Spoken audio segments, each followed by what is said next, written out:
Welcome to Age Old Problems, New Aged Care, a podcast by Helping Hand that offers information and advice to help you find and access the right aged care services.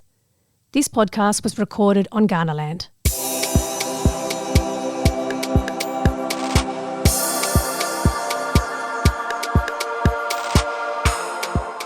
Hello, I'm your host, Kate Holland. Welcome to episode 6 of Age Old Problems, New Aged Care, in which we're going to discuss the all-important matter of getting admitted into residential care. And this is the type of care that people need when they can no longer live safely and independently in their own homes. The need for this kind of care can come up suddenly, and it can be very hard for families to navigate the system and work out what they need to do. So joining me to talk through the process are two very well-informed and lovely ladies, very important members of the admissions team at Helping Hand. We've got Chanie Slater, who is a Customer Engagement Officer. Welcome, Chanie. Hello. And Emma Jericho, who is an admissions consultant. Hi, thanks for having us. Thanks for coming on. So, Chanie, given you're the starting point for admissions, why don't we begin with you? Was my description of residential care accurate? Is there anything else you'd like to add to that? That was accurate. It's generally for the older individuals who can no longer live at home independently or safely. Some people also like to come into care because of isolation. So there could be a number of reasons, but generally that they can no longer safely live in the home. So how many residential care homes does Helping Hand have? So we have 11 in total, metropolitan and regional. So our regional residential care homes are in Whyalla, Port Pirie, Clare and Jamestown. And they're really important, aren't they? Because it means people can then age in place. Absolutely, yes. So what's your role as part of the admissions team? So my role as Customer Engagement Officer is all initial inquiries generally start with me. So when you ring admissions, I will be generally the person that rings you back and I'll help step you through the process. Answer questions, but also if you're looking to come into care, how you would do that with Helping Hand. So for someone who's listening who has never done this before, are you able to step us through that process? Yeah, absolutely. So once you've checked that you have a referral code for residential care through My Aged Care, you would contact us at Helping Hand at admissions and generally have a bit of a discussion with me because everybody's situation is different.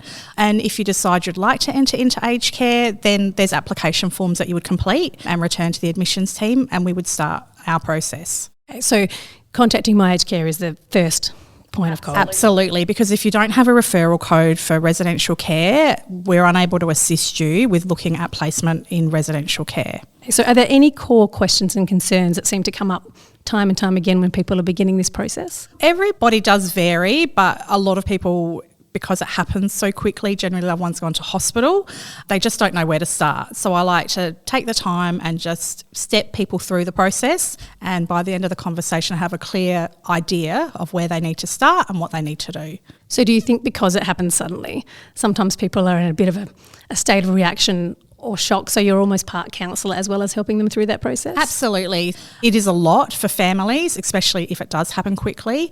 So just understanding the key points of having an assessment through My Aged Care and having that code, if they want to do a general tour, and then the application forms for us to start our process, for waitlist process, to be able to help them. The point that we want to make is that your job is to make them feel comfortable as part of that process. Absolutely. I have a lot of people ringing very distressed and I like to be able to take the time with them and help them with that process and understand that we can help and it's not as bad as what they think it is, and definitely we're here to help them through whatever questions they have. Yeah, it's easy to get overwhelmed. There's lots of news stories and radio segments about how daunting it is, but luckily there are good people in positions like yours ready to help.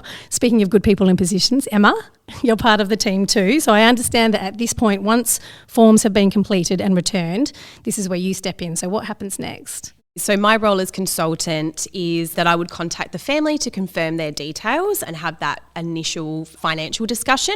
We also have a nurse that sits within our team who will review their medical information and discuss the care needs.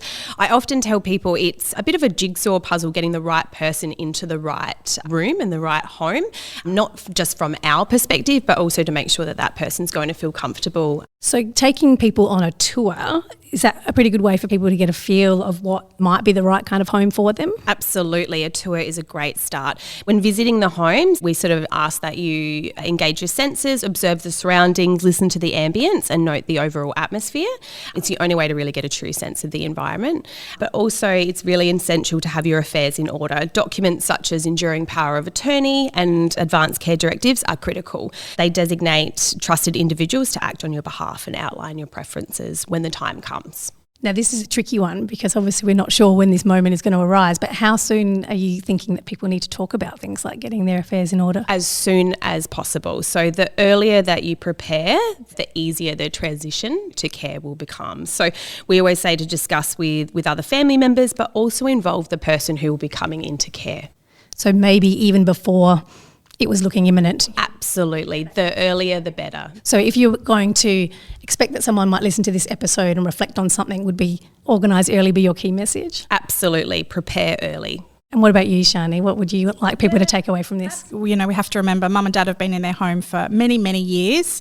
If I was moving out of my home, I wouldn't like it. So just give them time to think about it, do the general tour, as Emma was saying, and even have lunch in any of our cafes. It's a good way to not only try the food, but just soak in the environment. I guess the other side of it is that the people that are putting their family members into care are going to feel a little bit stressed too. So maybe take the pressure off themselves and know that they're going to speak with good people like you who can make the process as comfortable as you can. Yeah, it's a very emotional time for everybody. I've done the process myself, so I understand what families are going through.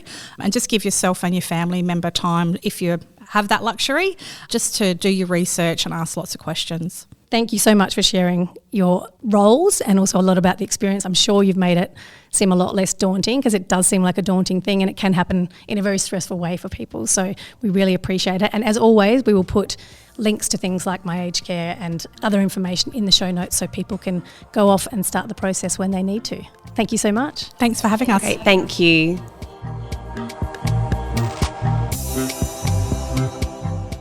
For more information on Helping Hand and their services, please head to helpinghand.org.au or call Helping Hand directly on 1300 653 600.